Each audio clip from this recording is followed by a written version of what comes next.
Baik, pembahasan kita masih tentang khusyuk, dan di pertemuan sebelumnya kita sudah membahas bahwasanya khusyuk itu adalah satu sifat yang harus kita miliki kalau seandainya kita ingin menjadi hamba yang dekat dengan Allah Subhanahu wa taala. Khusyuk adalah sifat yang harus kita miliki kalau seandainya kita ingin menjadi hamba-hamba Allah Subhanahu wa taala yang sukses. Karena Allah mengatakan qad aflahal mu'minun alladzina hum fi salatihim khashi'un.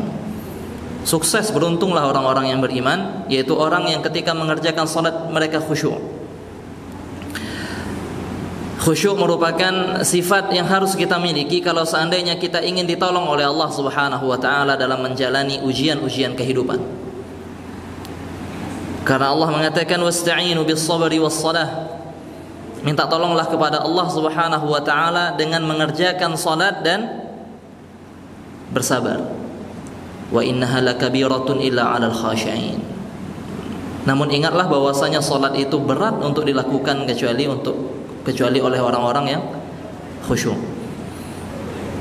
Sehingga apa? Kalau seandainya kita ingin ditolong oleh Allah Subhanahu wa taala dalam menjalani kehidupan ini, menjadi orang-orang yang beruntung, menjadi orang-orang yang dekat dengan Allah Subhanahu wa taala, kita harus memiliki sifat atau sikap khusyuk. Dan khusyuk itu sebagaimana yang telah berlalu bukanlah sebuah sifat yang dibuat-buat. Bukanlah penampilan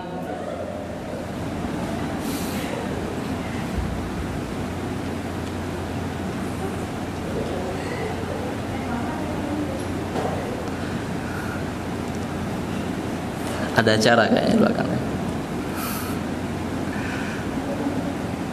Baik, gimana kita mau khusyuk ini? Pembahasan tentang khusyuk. Mbaknya tertawa-tawa di belakang. Baik,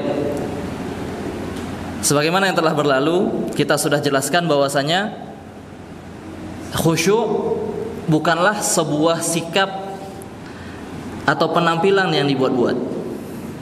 Bukan jalan yang dilemah-lemahkan, bukan gaya bicara yang dibuat-buat seolah-olah dia adalah orang yang khusyuk. Bukan. Namun khusyuk adalah sifat yang lahir dari ketakutan kepada Allah Subhanahu wa taala, ketundukan kepada Allah Subhanahu wa taala yang ada dalam hati, kemudian dia terpancarkan dalam amalan anggota tubuhnya. Itu khusyuk. Namun seringkali kita mengeluhkan bagaimana cara khusyuk. Secara teori kita sepakat bahwasanya khusyuk itu penting dalam kehidupan. Apalagi kalau seandainya sedang beribadah kepada Allah Subhanahu wa taala. Apalagi ketika kita sedang salat, kita yakin sekali bahwasanya khusyuk adalah hal yang sangat penting, dan kita tahu bahwasanya kalau seandainya salat kita tidak khusyuk, sangat rawan sekali salat kita tidak diterima oleh Allah Subhanahu wa taala. Kita kerjakan salat 5 waktu, kita rela bangun salat subuh 2 rakaat, kita rela menahan ngantuk kita untuk kita bisa salat zuhur, kita rela mengalahkan rasa capek kita agar kita bisa salat asar, maghrib dan isya. Akan tetapi ketika kita keluar dari sholat, yang ada terasa hanyalah rasa letih, dan tidak ada pahala yang Allah berikan kalau seandainya kita tidak melaksanakan sholat tersebut dengan khusyuk. Namun yang jadi pertanyaannya adalah bagaimana cara kita mendapatkan sifat yang khusyuk? Kenapa sulit sekali untuk khusyuk? Kenapa sangat sulit sekali kita untuk khusyuk ketika menjalani kehidupan ini?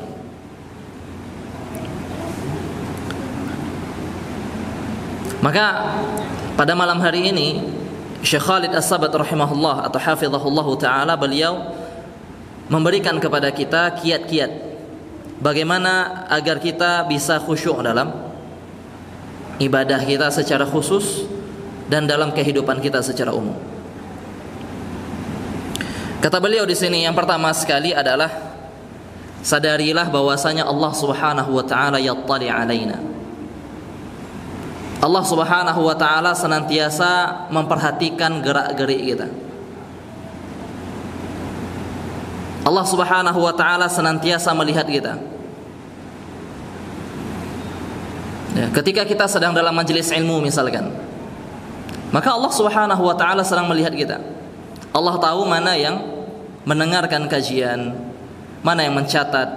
Allah Subhanahu wa taala melihat kita. Mungkin masih ada yang ngobrol. Allah Subhanahu wa taala melihat kita ketika mungkin ada yang ngantuk-ngantukan. Allah Subhanahu wa taala melihat kita semuanya. Allah lihat kita. Maka berusahalah agar apa? Agar ketika kita sadar bahwasanya Allah Subhanahu wa taala tengah melihat kita, maka pastikan kita sedang melakukan sesuatu yang diridhai oleh Allah Subhanahu wa taala. Dan hal ini yang menimbulkan kekhusyuan dalam hati kita. Dan khusyuk itu bukan hanya masalah salat. Khusyuk itu adalah harus menjadi bagian dalam kehidupan kita. Khusyuk itu ketundukan. Khusyuk itu bagaimana hidup kita pasrahkan kepada Allah Subhanahu wa taala. Dan itu akan tercapai ketika kita menyadari bahwasanya Allah senantiasa mengawasi kita. Al-Imam Ibnu Qayyim rahimahullahu taala beliau mengatakan al-khusyu' wal istislam. Bahwasanya khusyuk itu adalah kepasrahan. Khusyuk itu adalah ketundukan. Kapan? Ketika kita menerima hukum Allah, menerima syariat Allah Subhanahu wa taala, ketika datang ajaran Allah, kita tidak bantah. Dan ketika datang hukum Allah yang bersifat takdir, kita mendapati sesuatu yang mungkin kita rasa buruk, kita tidak protes sama Allah. Itu khusyuk. Tunduk, pasrah secara full tuh, pasrah secara totalitas kepada Allah Subhanahu wa taala. Ketika Allah menimpakan musibah kepada kita, ya ini takdir Allah Azza wa Jalla, udah. Ini takdir Allah dan Allah ingin menguji saya dengan takdir ini. Nerimo itu loh. Ketika Allah Subhanahu wa taala haramkan sesuatu mungkin yang berkaitan dengan pekerjaan kita, ya udah kita terima bahwasanya ini haram. Dan kita harus yakin bahwasanya tidak Allah mengharamkan sesuatu kecuali karena kebaikan dan kemaslahatan hamba. Masalahnya kita tidak paham, tapi Allah yang paham. Wallahu ya'lamu wa antum la ta'lamun, kata Allah. Allah itu maha tahu, sedangkan kalian banyak tidak tahunya. Ya makanya kalau seandainya kita tidak tahu, jangan protes gitu. Yakin sudah. Ini firman Allah Subhanahu wa taala dan ini aturan Allah. Tidak lucu anak TK protes profesor itu tidak lucu. Tidak tahu dia nggak ngerti. Harus punya ilmu dulu kita, dan banyaknya kita tidak mengetahui. Makanya para ulama mengatakan inna li fikrika haddan, inna li aqlika haddan kama anna li basarika haddan. Sesungguhnya akalmu, pikiranmu itu punya batas, sebagaimana penglihatanmu punya batas. Mata kita terbatas, tidak banyak hal yang bisa kita lihat. Iya, mata bisa melihat gitu. Tapi berapa banyak yang tidak bisa kita lihat, karena terbatas. Maka begitu pula dengan akal kita. Akal kita bisa mengetahui banyak hal, iya, tapi tidak semua. Disitulah lahir kekhusyuan. Disitulah lahir kepasrahan pada Allah Subhanahu wa ta'ala. Sehingga ketika kita merasa bahwasanya diri kita sedang dilihat oleh Allah Subhanahu wa ta'ala, beranikah kita untuk tidak khusyuk pada Allah?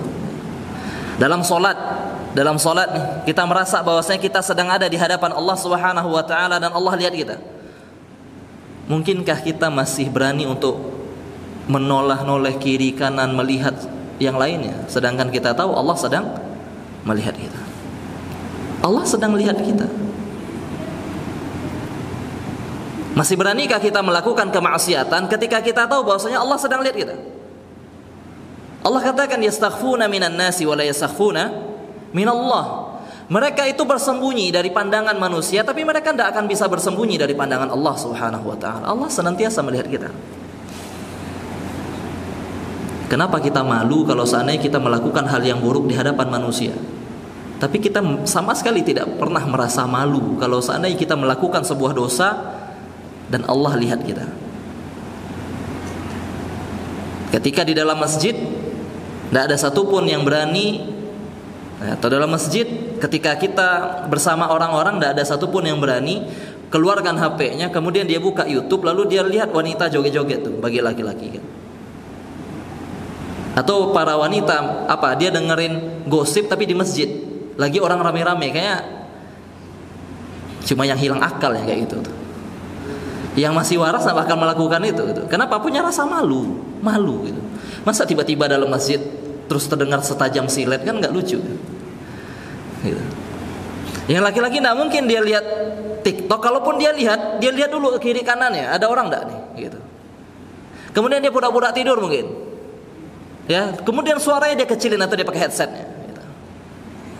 Nggak ada yang berani untuk mengeluarkan suaranya, suara musiknya dan sebagainya, karena dia tahu orang lihat.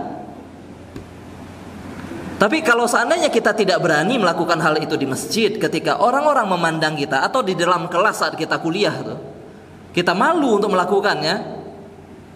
Kenapa kita berani melakukannya ketika kita sedang berada di kamar gitu, ketika kita berada di balik selimut gitu, atau mungkin ketika berada di toilet gitu. Kenapa berani?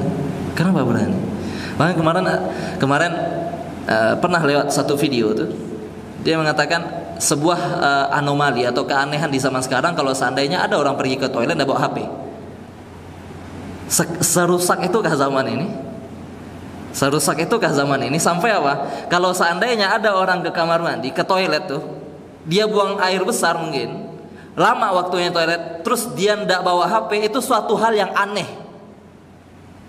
Serusak itukah zaman kita ini? Apa yang antum lakukan? Nggak mungkin dong antum bawa HP ke toilet tapi dengar kajian, kan nggak mungkin tuh. Atau dengar murotal kan sangat tidak mungkin kan. Berarti kita tahu ketika kita bawa HP ke toilet, yang dilihat adalah hal-hal yang buruk. Kenapa? Kita tahu toilet itu hal yang buruk kan. Sehingga dia berlama-lama. Bahkan malah tambah aneh ketika ada konsep suatu rumah, toiletnya itu ada tempat, ada colokan ya. Itu dalam toilet unlimited tuh, infinity itu, nggak bakal ada waktu dia keluar dari toilet tuh. Subhanallah, toilet yang dikatakan oleh Nabi Shallallahu Alaihi Wasallam markasnya setan, yang kalau seandainya kita masuk toilet itu kita baca a'udzubika Allahumma inni a'udzubika minal khubuthi wal khaba'ith, berlindung kepada Allah dari jin, karena kita tahu itu rumahnya. Terus kita masuk situ seolah kita berkawan dengan setan-setan ini, nongkrong dia 2 jam 1 jam. Apa itu lakukan? Ngapain? Allah Subhanahu wa ta'ala lihat, walaupun kita merasa tak ada yang lihat kita. Dan bayangkan betapa malunya kita itu ketika itu dibuka oleh Allah Subhanahu wa ta'ala di hadapan manusia di padang mahsyar nanti. Orang yang dikira alim soleh tuh, ketika sama orang-orang lihat kejadiannya ketika dia sendirian tuh, diperlihatkan oleh Allah Subhanahu wa ta'ala di hadapan manusia. Na'udzubillah min dzalik.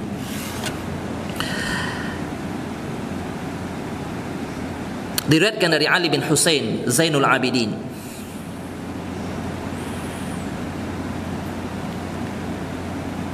diceritakan bahwasanya kana idza qama ila sholati akhadhathu ru'dah.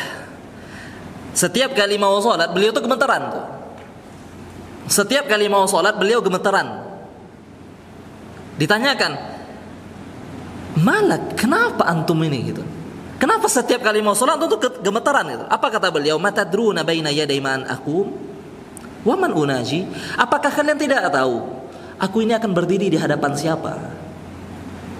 Siapa yang mau aku ajak ngobrol nih siapa? Apa kalian tidak sadar? Kata Zainul Abidin Ali, kalian tidak sadar sama siapa aku akan berbicara ini? Rabbul Alamin, pencipta alam semesta, penguasanya, raja di raja. Tidak sekedar raja Jawa, tidak sekedar presiden Indonesia, tidak sekedar raja dunia, tidak, rajanya alam semesta yang nyiptakan semuanya. yang bisa menghancurkan kita dengan satu kalimat kun, hancur semuanya. Yang kalau seandainya kita lihat itu jangan dari antariksa ya, dari pesawat saja terlihat enggak manusia di bawah itu. Nah, kita gitu tuh. Sekecil itu kita. Lalu kita berani di hadapan Allah Subhanahu wa taala. Kalian enggak sadar di hadapan siapa kita berdiri, kata dia. Merasa bahwasanya Allah lihat kita gitu. Kok bisa kalian tidak takut, kata Zainul Abidin. Dan itulah yang menjadi kekurangan kita di zaman ini.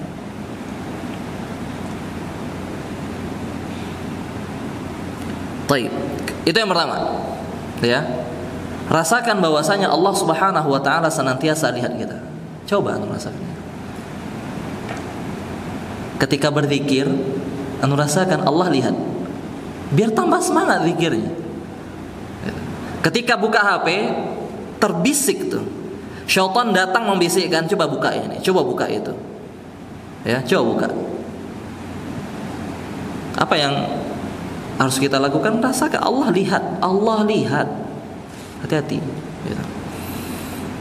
Subhanallah ya, fitnah di zaman ini. Syekh Abdul Karim Khudair, salah seorang ulama besar Saudi Arabia. Beliau mengatakan, dulu saya punya HP smartphone, apa istilah jawal zaki, gitu. Smartphone, HP pintar, gitu. Ponsel pintar kan namanya. Saya beli itu, dibelikan oleh anak lah. Ya. Saya pakai itu tujuannya untuk saya bisa dengar kajian, gitu. Jadi bisa murojaah. Ketika kita lagi tidak bisa baca, terus diputar kajian nggak bisa dengar tuh. Itu tujuan awal beliau. Ternyata tiba-tiba kata beliau muncul iklan. Ya, mungkin zaman dulu masih banyak iklan tuh HP itu. Ini beliau udah lama punya ini. Di awal-awal smartphone muncul, gitu. Muncul iklan. Kalau beliau mengatakan tiba-tiba ada wanita ariyah, kata dia. Wanita tidak pakai baju, katanya. Ya mungkin kalau kita lihat sekarang itu wanita masih pakai baju ya Syekh gitu. Bagi kita tuh masih pakai baju, bagi Syenda terbuka jilbabnya, terbuka kakinya. Yang di Indonesia yang kita lihat mungkin itu hal yang wajar tuh. Kita jalan lagi lampu merah, ada aja foto tuh. Ya, kadang iklan oli, kadang iklan ini ada wanitanya. Apa hubungan oli sama wanita? Gitu. Gak ada hubungan, tapi wanita dipakai untuk iklan tuh. Subhanallah, kata Syekh. Setelah itu beliau tutup HP-nya dan beliau kasih ke anaknya, "Ndak, kembalikan ponsel bodoh saya," kata dia. Monokrom. Ya, HP lama, HP jadul tuh. Ndak, pakai ponsel bodoh aja lah, enggak usah ponsel pintar, kata dia. Karena memang ponselnya pintar, kita yang jadi bodoh gitu. Dan beliau enggak mau pakai. Dan beliau bisa untuk pakai itu, ya. Dan kita mungkin di zaman ini sulit untuk melepaskan itu karena semua pekerjaan, tugas semuanya di situ. Namun itulah sifat yang harus kita miliki. Ya, berhati-hati. Berhati-hati. Allah lihat kita. Setiap ketikan gitu Allah lihat. Setiap ucapan kita Allah dengar. Setiap apa yang kita lakukan Allah awasi. Allah yang ngasih kita nikmat setiap harinya. Allah yang izinkan kita bernafas setiap harinya. Allah yang ngasih antum makan. Allah yang ngasih kita minum. Allah yang ngasih kita tempat tinggal. Allah yang ngasih kita pakaian. Sebaik itu Allah Subhanahu wa ta'ala. Tidak ada rasa malu muncul dalam hati kita ketika kita melakukan sesuatu yang buat Allah marah. Mana malunya? Itu yang pertama. Kalau seandainya kita punya itu sangat-sangat kuat sekali untuk menjadikan kita orang yang khusyuk. Kemudian yang kedua, kata beliau di sini adalah coba sering-sering introspeksi diri. Itu cara khusyuk. Karena setiap harinya kita sering itu apa? Nilai orang, lupa sama diri sendiri. Kita tuh kalau bercermin, yang kita lihat cuma fisik. Udah ganteng nih, udah cantik nih, keluar. Gitu. Tapi kalau lihat orang, yang dilihat bukan fisiknya, tapi yang dilihat apa? Cacatnya. Gitu. Bukan positifnya, tapi negatifnya. Itu yang selalu kita lihat. Ya, ada aja. Orang berprestasi aja ada cacatnya kelihatan tuh. Berprestasi lah tuh. Pinter sih orangnya, cuma ya itulah. Tidak ada baiknya orang di mata kita. Kita number one-nya kita orang nomor satu udah. Nggak ada orang yang lebih baik dari kita. Sehingga muncul rasa iri kalau seandainya ada orang yang bisa lebih baik dari kita tuh. Itu tidak akan menimbulkan kekhusyuan dalam hati. Tidak akan membuat kita menunduk. Kan kita artikan kemarin khusyuk itu adalah tenang dan menunduk, bukan meninggi. Dan mungkin kita bisa seperti itu kalau seandainya kita pandai melihat cacatnya diri kita. Kita tuh banyak kurang. Para ulama saja mengatakan kalau seandainya mereka tahu apa yang aku lakukan, berapa banyak maksiat yang aku lakukan, mereka tidak akan mau duduk dekatku, kata dia. Kalau seandainya maksiat itu punya bau, nggak ada satupun orang yang rela duduk denganku, kata dia. Itu ulama loh, yang dosanya sedikit. Sedangkan kita ketika terjadi musibah, Allah timpakan musibah, apa yang kita ucapkan? Ya Allah, apa dosa saya? Dia bilang, subhanallah. Apa dosa saya? Sebanyak itu dosa yang kita lakukan 24 jam, masih kita tanyakan, ya Allah, apa dosa saya? Masih nanya dia. Sedangkan para ulama yang sedikit dosanya, mereka mengatakan itu, kalau seandainya maksiat itu punya bau, maksiat itu berbau, bau busuk tuh, tidak akan ada orang yang rela duduk denganku, kata dia. Itu cara khusyuk. Kemudian yang ketiga, kata beliau di sini, belum juga bisa khusyuk, kenali Allah dengan baik dan kenali diri sendiri dengan baik. Semakin kita kenal Allah Subhanahu wa taala, semakin kita takut kepadanya. Semakin kita kenal dengan Allah Subhanahu wa taala, semakin kita menjadi orang yang bertakwa. Semakin kita kenal dengan Allah Subhanahu wa taala, semakin timbul rasa malu dalam diri kita.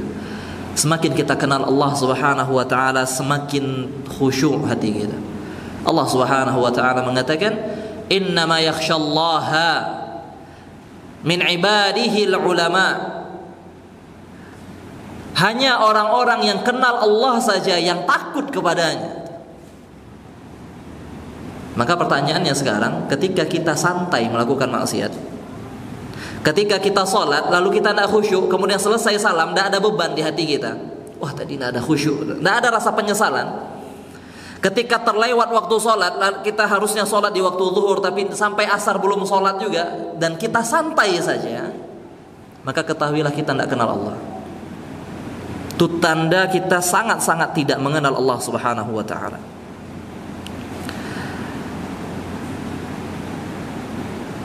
Makanya Imam Ibnu Qayyim rahimahullahu taala mengatakan, hamba itu dia butuh sama Allah.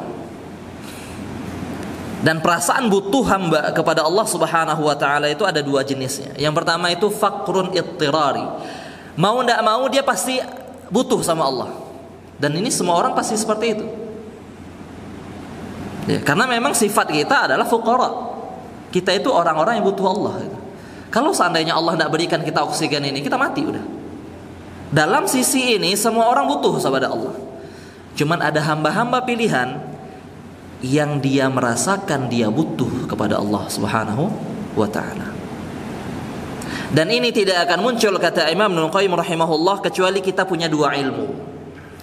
Yang pertama, ma'rifatul abdi rabbah, ketika kita berilmu tentang Allah, ketika kita kenal sama Allah. Yang kedua, ketika kita kenal sama diri kita. Maka ketika dua ini kita ketahui, maka kita akan tahu bahwasannya kita benar-benar butuh kepada Allah Subhanahu wa taala, dan akan muncul rasa takut kalau seandainya saya jauh dari Allah, saya akan hancur. Kita akan mengerti makna dari doa zikir pagi sore kita yang diajarkan oleh Nabi sallallahu alaihi wasallam, wa aslih li sya'ni kullah wa la takilni ila nafsi tarfata aini. Ya Allah, perbaiki semua urusanku dan jangan pernah Engkau tinggalkan aku walaupun sekedip mata. Itu zikir yang keluar dari lisan orang yang benar-benar kenal Allah dan kenal siapa dirinya. Kenapa Fir'aun menyombongkan dirinya? Karena dia merasa dirinya kaya. Karena dia merasa dirinya di atas, sehingga dia tidak butuh Allah Subhanahu wa taala. Kenapa Qarun menjadi sombong? Karena ketika Allah berikan dia kekayaan, dia merasa dia punya segalanya. Sehingga dia berani mengatakan innama utituhu ala ilmin indi. Bahwasanya semua kekayaan yang aku miliki itu berasal dari kehebatan bisnisku. Enggak, ini bukan dari Allah. Ini anak pandai strategi bisnisnya, gitu, anak ahli gitu. Anak udah baca buku-buku ekonomi tebal-tebal gitu. Dan anak lahap semuanya, dia bilang. Anak ngerti jalannya perekonomian dunia ini, dia bilang. Karena anak sendiri gitu. Bukan karena Allah, enggak ada Allah sini. Ketika dia tidak kenal dengan dirinya, dia akan jauh dari Allah. Dia akan jauh dari Allah. Dan akan jadi bodoh tuh orang tuh. Makanya kemarin itu ada sempat viral kan, kata seorang content creator, dia sudah melakukan eksperimen di bulan Ramadan, dia tidak puasa, dia tidak sholat, dia tidak puasa, tidak sholat. Dia buktikan, dia cari project untuk bisnisnya, ternyata dapat. Sedangkan temannya yang masih puasa, masih sholat di bulan Ramadan, tidak dapat, dia bilang. Maka dia sampai sebuah kesimpulan, tidak perlu sholat untuk nyari dunia ini. Tidak perlu sholat dia untuk nyari dunia ini. Dia kira itu ilmu baru. Enggak, itu ilmu lama. Kenapa? Buktikan. Qarun sudah membuktikannya. Qarun mana lebih kaya, Qarun atau Musa? Mana lebih tinggi jabatannya, Qarun atau Musa? Firaun atau Musa? Firaun rajanya, Musa rakyat. Saat itu Qarun lebih kaya dari Musa. Qarun lebih kaya dari Musa. Apakah mereka beriman sama Allah? Enggak. Itu ilmu lama. Itu ilmu lama. Tapi kalau seandainya yang mencari keberkahan dan kebahagiaan dengan cara itu, enggak bakal dapat. Kata Imam Ibnu Qayyim rahimahullahu taala, tidak ada azab yang lebih pedih, azab yang lebih parah, azab yang lebih berbahaya yang Allah timpakan kepada seorang hamba daripada beratnya dia melakukan ibadah dan jauhnya dia dari Allah. Ya. Jadi ketika kita melakukan satu dosa,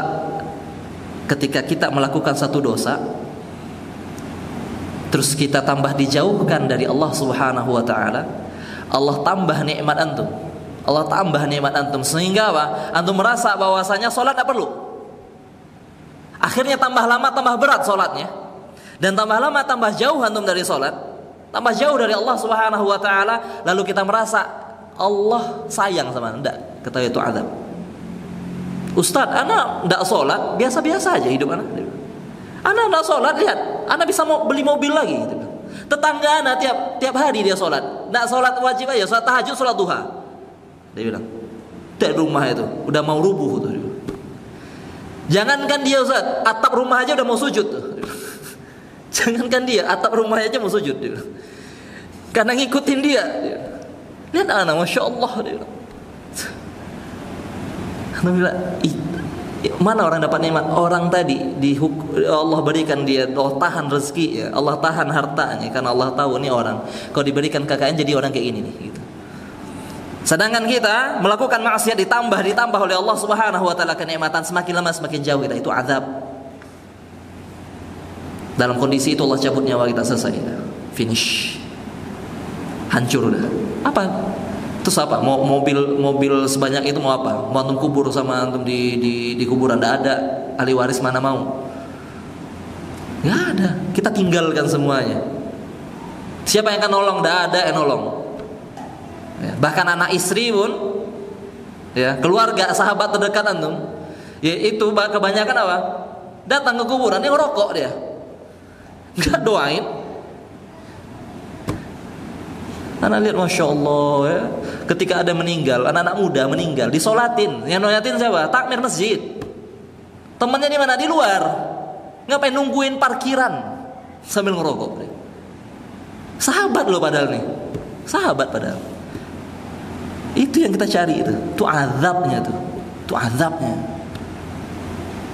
Maka kenali diri kita. Kita tidak bisa hidup tanpa Allah Subhanahu wa taala, dan kenali kesempurnaan Allah. Kita butuh Allah. Kita butuh Allah. Di situ muncul khusyuk tuh. Di situ muncul keterikatan kita bahwasanya kita tidak bisa lepas dari Allah Subhanahu wa taala. Baik. Sudah berapa poinnya?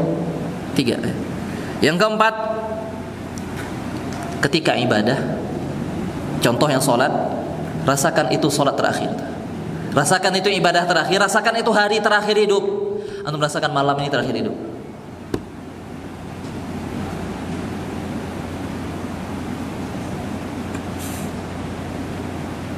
Ada seorang datang kepada Nabi SAW lalu mengatakan, "Ya Rasulullah, idzni wa aujiz." Ya Rasulullah, berikan aku wejangan tapi ringkas, pendek aja Rasulullah, enggak usah panjang-panjang. Kata Nabi SAW, "Idza qumta fi salatik." Kalau seandainya nanti engkau salat, fa shalli salata muwaddi'. Maka laksanakan salat itu seperti engkau akan pergi dari dunia ini. Salat terakhir tuh.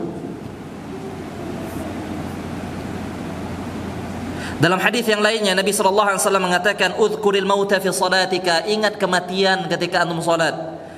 Idza dzukira al-mautu fi salatihi, fa inna rajula idza dzakara al-mauta fi salatihi la hariyun an yuhsina salatahu. Karena seseorang kalau seandainya dia perbaiki atau dia ingat kematian ketika salatnya, dia jadikan bahwa saya ini salat terakhir ana nih, maka dia akan fokus dalam salatnya, dia khusyuk, dia perbaiki salatnya.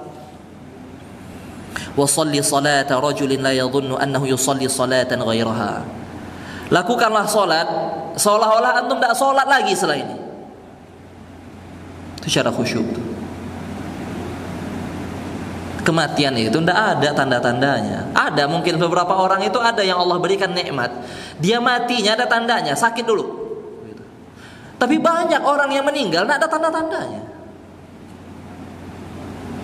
Paginya ngobrol sama kita, ya paginya nongkrong sama kita, ya sorenya innalillahi wa inna ilaihi raji'un. Ada kisah di muadzin Masjid Nabawi. Belum menceritakan kuburan Baqi' sebelah Masjid Nabawi. Oh, Masya Allah.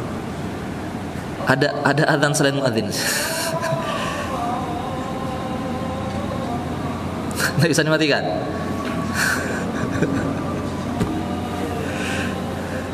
Baik. Kisah apa tadi? Muadzin Masjid Nabawi. Salat di Baqi'. Pergi ke habis kuburan, menguburkan seseorang di Baqi', ziarah Baqi' lah. Makam Baqi'. Ketika dia jalan berdua sama temannya ini bilang, ada satu kuburan yang udah digali tapi belum ada penghuni. Karena di Baqi' itu ya, kuburannya digali dulu. Nanti kalau karena hampir setiap waktu sholat itu ada yang meninggal, ada yang disolatkan.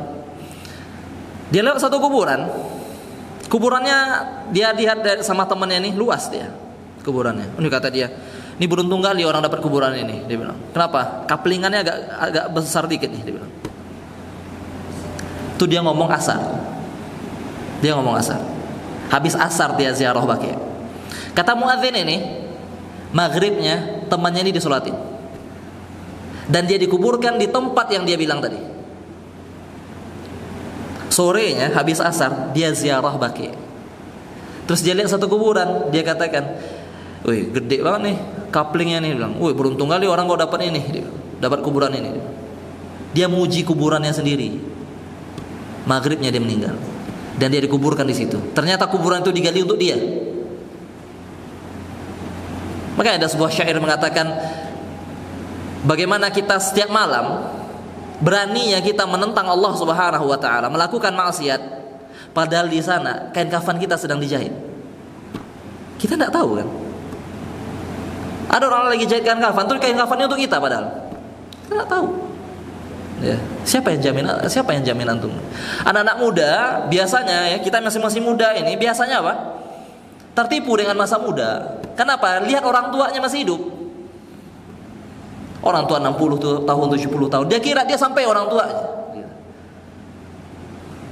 Padahal berapa banyak? Antum tanya orang tua antum yang 60 tahun, 70 tahun, tanya, "Pak, yang seangkatan papa yang masih hidup berapa orang?" Gitu.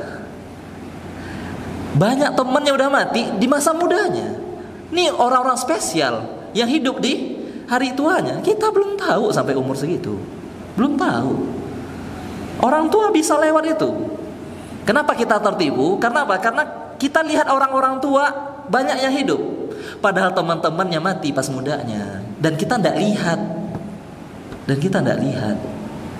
Nah, ada yang bisa jamin. Ya, ada yang bisa jamin. Oh, sakit parah kita tidak ada penyakit. Orang medical check up-nya, masya Allah bagus semuanya. Ada orang divonis oleh dokter mati 3 bulan lagi, dia di rumah sakit.